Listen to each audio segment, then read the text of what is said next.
시대의 소망 21장 베데스다와 사내들인.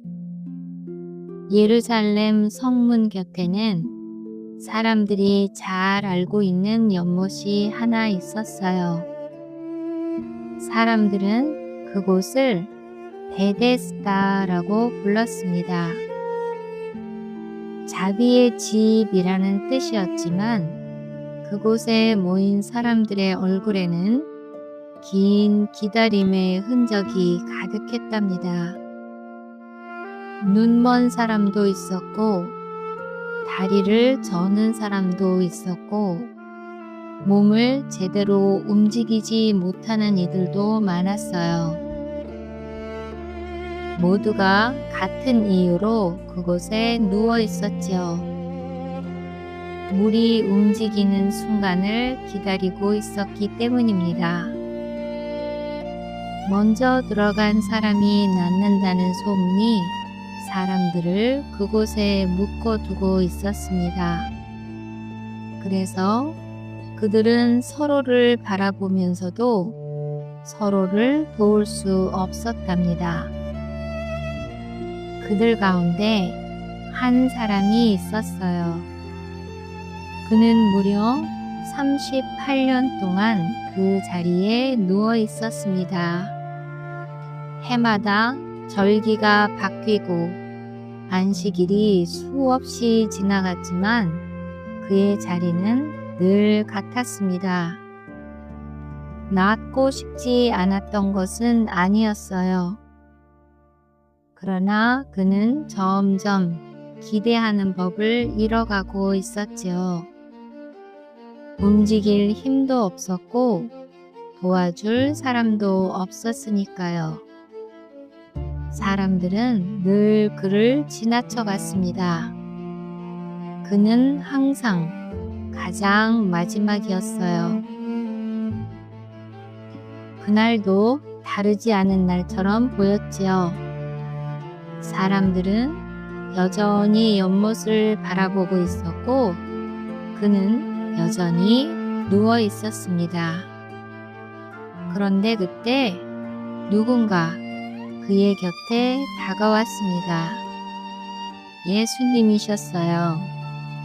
예수님은 그 많은 병자들 가운데 그를 바라보셨습니다. 아무 말도 하지 못하고 가장 오래 누워있던 그를 말이지요. 예수님은 그가 오래된 병자라는 사실을 알고 계셨고 그에게 조용히 물으셨습니다. 네가 낫고자 하느냐? 짧은 질문이었지만 그의 마음을 흔들기에 충분했지요. 그는 곧바로 연못 이야기를 꺼냈습니다.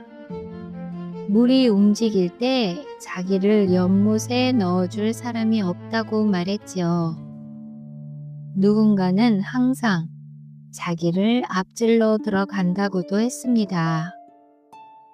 그의 말에는 체념이 묻어 있었어요.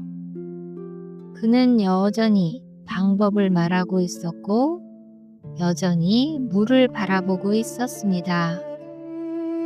그러나 예수님은 다른 곳을 보고 계셨어요. 예수님은 설명하지도 않으셨고 설득도 하지 않으셨죠. 그저 말씀하셨습니다. 일어나 네 자리를 들고 걸어가라. 그 말씀은 단순했지만 그 안에는 권위가 있었습니다. 그는 잠시 생각했을지도 몰라요. 그러나 그의 몸은 그 말씀에 반응했습니다. 다리는 힘을 얻었고 몸은 다시 균형을 찾았어요. 그는 자신이 누워있던 자리를 들고 일어났습니다. 그리고 걷기 시작했지요. 38년 만에 처음으로 연못을 떠나 걸었습니다. 그날은 안식일이었어요. 그는 기쁨에 가득 차 있었지요. 오랫동안 묶여있던 시간이 풀려난 순간이었으니까요. 사람들의 시선이 그에게 몰렸습니다. 기적을 본 놀라움보다 먼저 나온 것은 질문이었어요. 안식일에 자리를 들고 가는 것이 옳으냐? 그는 당황했습니다. 자기를 낫게 한 분이 그렇게 하라고 하셨다고 말했지요. 그는 그분의 이름조차 알지 못했지만 받은 은혜는 분명했습니다. 그러나 그 말은 기쁨이 아니라 논증을 불러왔어요. 예수님은 그 자리를 떠나 사람들 사이에 섞여 계셨지요. 유대 지도자들의 마음에는 분노가 일어났습니다. 치유된 사람보다 자리를 들고 다닌 것이 더 크게 보였기 때문이죠. 그들에게 안식일은 생명을 위한 날이 아니었습니다. 지켜야 할 틀이었고 관리해야 할 규칙이었어요. 예수님은 다시 말씀하셨습니다. 내 아버지께서 이제까지 일하시니 나도 일한다. 이 말은 그들의 마음을 더욱 자극했습니다. 왜냐하면 예수님은 하나님을 아버지라 부르셨기 때문이지요. 그들은 그 말을 받아들일 수 없었습니다. 그래서 더 분노했어요. 그러나 예수님의 말씀은 계속되었습니다. 아들은 아버지께서 하시는 일을 보고 그대로 행한다고 하셨어요. 아버지께서 아들을 사랑하셔서 모든 것을 보이신다고도 하셨지요. 아버지께서 죽은 자들을 일으켜 살리심 같이 아들도 자기가 원하는 자들을 살리느니라. 요한복음 5장 21절. 그 말은 단순한 비유가 아니었어요. 예수님은 생명을 주시는 분으로 자신을 드러내고 계셨지요. 아들을 공경하지 아니하는 자는 아버지를 공경하지 아니하느니라.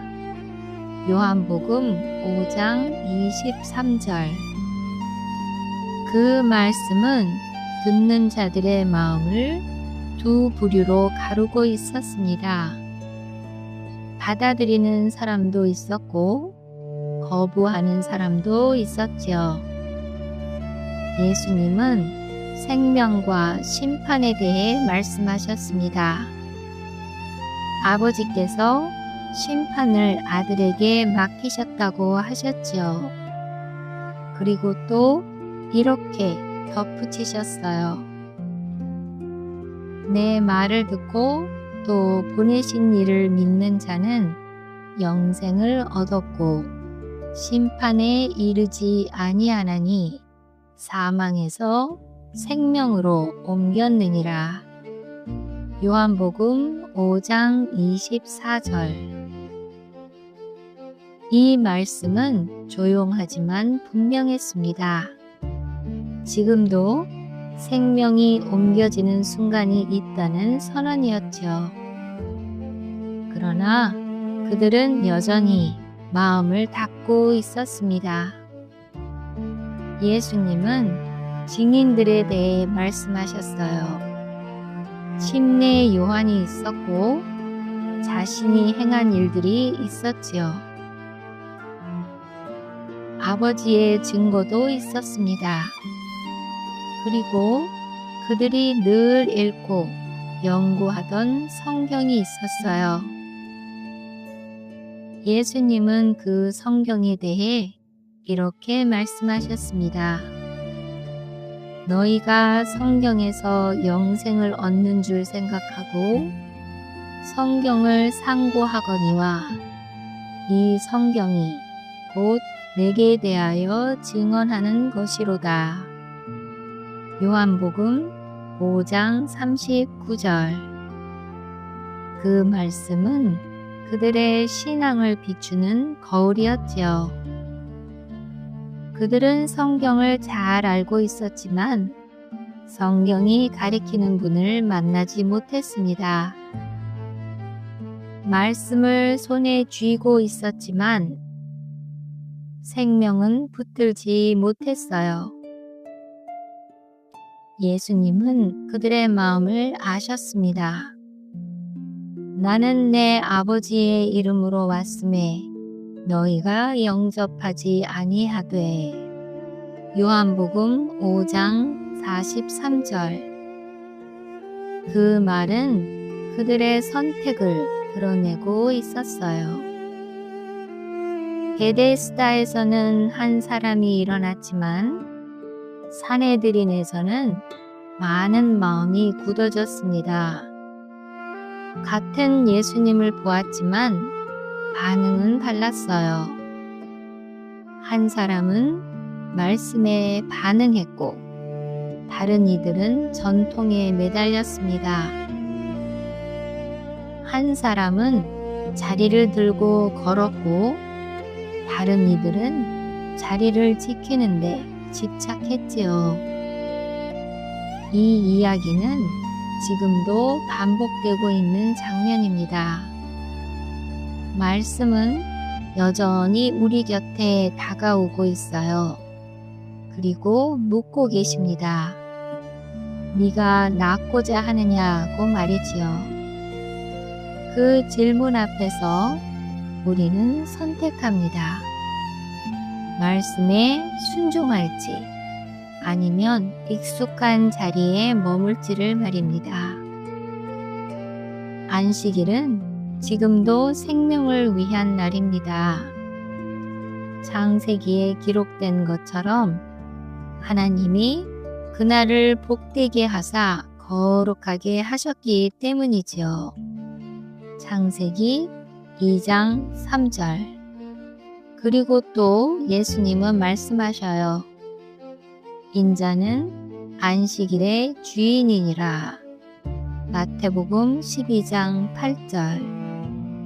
그분은 오늘도 사람을 일으키시는 주님이십니다. 기도하겠습니다. 하나님 아버지, 우리가 베데스다 곁에 누워있던 사람처럼 오래 기다리며 체념하지 않게 하옵소서. 말씀보다 방법을 붙들던 우리의 시선을 주님의 음성으로 돌려 주옵소서. 안식일을 지키면서도 생명을 놓치지 않게 하시고 규례 속에 은혜를 가두지 않게 하옵소서. 오늘도 말씀하실 때 즉시 일어나 반응하는 믿음을 주소서.